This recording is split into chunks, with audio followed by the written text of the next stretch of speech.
lo que se usó fue el cerebro y no el hígado. Porque había quienes durante años habían pretendido que el ojo por ojo era la manera de enfrentar a Sendero. Que si ellos nos mataban uno, nosotros les matábamos dos. Que si ellos nos metían un bombazo, nosotros íbamos y capturábamos a todo aquel que fuera sospechoso, cometiendo incluso barbaridades porque afectaban procesos de investigación que estaban en marcha por la propia policía, que había logrado infiltrar a Sendero Luminoso, que había logrado determinar la ruta que podía llevar hacia la cabeza, que era lo que había que capturar y aniquilar.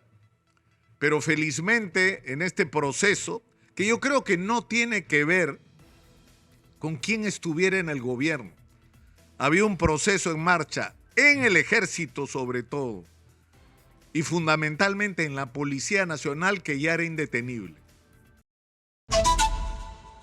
Cuando el 17 de mayo del año 80, el pequeño poblado de Chuschi en Ayacucho fue atacado por un grupo más bien reducido de gente que se identificó a sí misma como integrante del Partido Comunista del Perú o peruano, y destruyeron las ánforas y dijeron que la gente no debía votar y que ese día se iniciaba la lucha armada. Muy poca gente lo tomó en serio.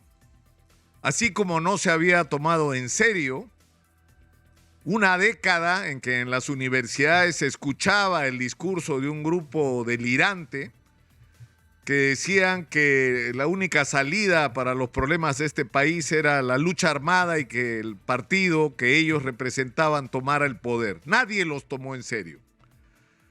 Bueno, eso fue Sendero Luminoso y eso fue el comienzo de la tragedia que vivió nuestro país por demasiado tiempo.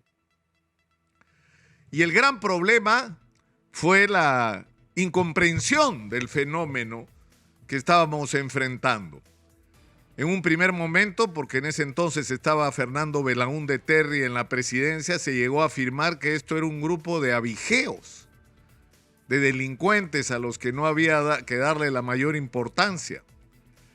Y esto fue de alguna manera zamaqueado por la realidad cuando este grupo al que no se le dio importancia empezó a matar policías, a robarle sus armas, a tener una presencia muy importante en 8 provincias sobre las que habían trabajado, porque Sendero Luminoso era una facción que venía del Partido Comunista, de la escisión maoísta, y a la vez ellos fueron una escisión del sector o de la facción maoísta que se instaló en Huamanga, en la Universidad San Cristóbal de Huamanga en particular, y utilizando el Colegio de Aplicación Huamán Poma de Ayala, que trabajaba en las comunidades haciendo extensión educativa, lograron extender también su influencia hacia algunos sectores de la sociedad.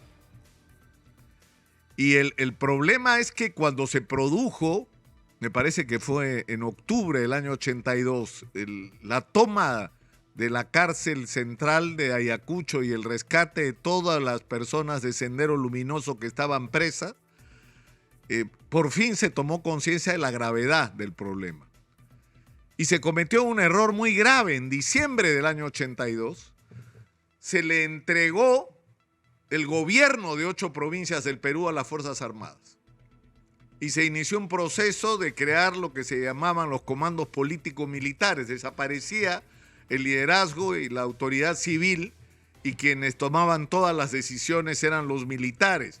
Y digo que fue el comienzo de un error porque se lanzó a las Fuerzas Armadas a una guerra sin un conocimiento del enemigo que iban a enfrentar, sin una estrategia, sin los instrumentos no solo de diagnóstico, sino de estrategia y de táctica para enfrentar a este enemigo que golpeaba y desaparecía. Y eso provocó lo que yo considero que han sido no solo errores, sino errores. Porque Sendero actuaba con salvajismo y se le respondió con salvajismo. Y por eso es que durante el gobierno de Fernando Belaúnde Terry, el segundo gobierno de Fernando Belaúnde Terry, se produjo el mayor número de muertes. No solo por los ataques de Sendero Luminoso, sino por la manera equivocada como se condujo la guerra en contra de ellos. Felizmente, exitosa, hubo un largo y duro proceso en el que los políticos civiles cumplieron un papel muy poco importante, con contadas y salvadas excepciones. Fue un proceso de aprendizaje que tuvo que hacer las Fuerzas Armadas y en particular el Ejército, de entender cuál era el fenómeno que tenían delante y de cuál era la manera correcta de derrotarlo. No quiero extenderme, sino resumir simplemente que en el momento que se entendió que el mejor terrorista no era el terrorista muerto, que si había un pueblo donde Sendero estaba actuando, había que aislarlo de la población, y que eso suponía una estrategia combinada de acción militar, de inteligencia y de resolver los problemas sociales de la comunidad, para quitarles todo amparo y toda pretensión de utilizar los problemas de la sociedad para jalar agua para su molino. Y eso funcionó, porque se logró en determinado momento una alianza que tuvo su expresión más notable en la formación de las autodefensas, de los comités de autodefensa. Y los cocaleros, a los que se maltrata tanto ahora, tuvieron un papel fundamental. Y las iglesias cristianas tuvieron un papel fundamental en formar estas autodefensas y en solicitarle al ejército no solamente una alianza, sino las armas para pelear contra Sendero Luminoso, y pelearon y derrotaron, encabezados por el ejército, a Sendero Luminoso en el campo. Los arrinconaron. Pero este fenómeno que ocurrió en las Fuerzas Armadas ocurrió en la policía. La policía se enfrentó a un fenómeno desconocido, a un fenómeno que no se entendía bien, no se entendía cuáles eran sus redes, y lo que ese mismo proceso, aunque mucho más sofisticado, creo yo, se produjo en la policía y tuvo su culminación en el Grupo Especial de Inteligencia, que lo que logró fue algo extraordinario, que se ha convertido en una leyenda en el mundo entero. Se logró capturar, golpear a la cabeza, desarticular la más temeraria organización terrorista que Sudamérica haya conocido, y que es una de las más brutales que se ha conocido en el mundo entero, y destruyó a la cúpula de esta organización, y al matar a la cabeza simplemente desarticuló la organización sin disparar un solo balazo. Porque resumo y termino con esto, lo que se usó fue el cerebro y no el hígado. Porque había quienes durante años habían pretendido que el ojo por ojo era la manera de enfrentar a Sendero. Que si ellos nos mataban uno, nosotros les matábamos dos.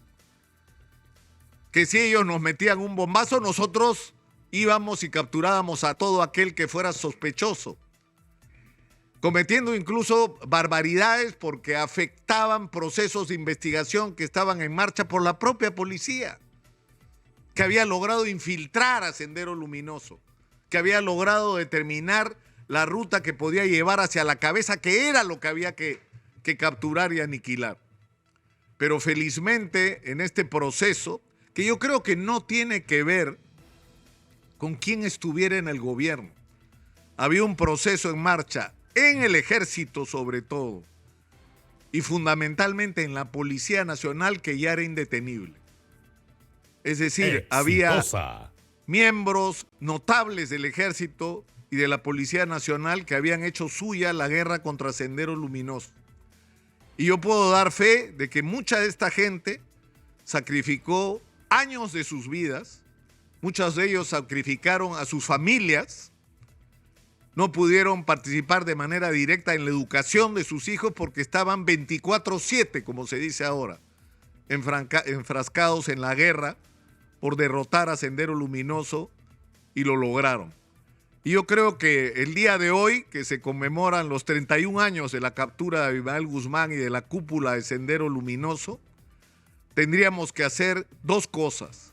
Primero, agradecer, porque tenemos que agradecer a quienes nos devolvieron la paz y la tranquilidad a los peruanos, pero tenemos también que aprender de su mensaje. Una vez más, y sobre todo ahora, en que la poca inteligencia y el fanatismo parecen apoderarse de sectores de la sociedad, de recordar que el órgano más importante del ser humano, sobre todo para enfrentar situaciones de conflicto, es el cerebro y no el hígado. Es la inteligencia y no el odio lo que permite o lo que permitió derrotar a Sendero Luminoso. Esa es una lección que no tendríamos que olvidar. Soy Nicolás Lúcar, esto es Hablemos Claro, estamos en Exitosa, la voz que integra al Perú. Hablemos Claro.